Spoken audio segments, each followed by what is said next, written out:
Any challenge of established scientific dogma is labeled pseudoscience. Isn't that a bit arrogant? I mean, isn't pseudoscience only pseudoscience until it's actual science? Kepler and Copernicus were ridiculed by their peers. Louis Pasteur's research was rejected by the medical establishment.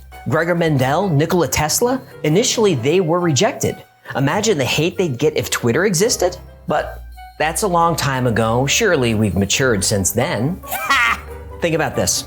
In 1903, when the Wright Brothers and others were building airplanes, the New York Times said manned flight would not be possible for 1 to 10 million years. Oops. And in 1985, the New York Times said no matter how inexpensive or powerful a laptop computer would become, nobody would want one. No, boy. And when Apple announced the iPhone, the Times said they'd probably never build it, and even if they did, nobody would buy it. Ay. And speaking of Twitter, here's what the New York Times said when it launched. Using Twitter for literate communication is about as likely as firing up a CB radio and hearing some guy recite the Iliad. Whether the service could be made into a sustainable business, quite unknown. I'm skeptical. Blah, blah, blah, blah, blah. Haven't I always told you don't trust the media? You have.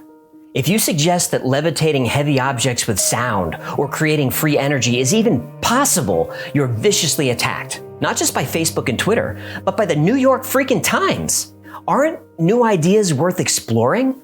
Did Steve Jobs care what people thought about him? Does Elon Musk care? No. They just went out and changed the world. So my message today is not to the corporate media or social media. They make money by getting all of us to attack each other. That's their business model. It's shameful, and that's why nobody trusts them. Who cares? George Bernard Shaw said, all great truths begin as blasphemies. This message is to those blasphemers, to the recluse out there building castles with sound and magnets and his own hands, to the nerd in the garage tinkering with electronics because he knows in his heart there is a better way. This message is to the next Kepler, Jobs, Elon Musk, to the misfits and dreamers and visionaries. My message is to you.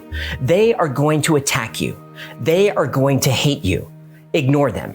Keep dreaming. Keep building. Keep blaspheming. Because I can tell you with 100% certainty, the world needs you much more than it needs the New York Times.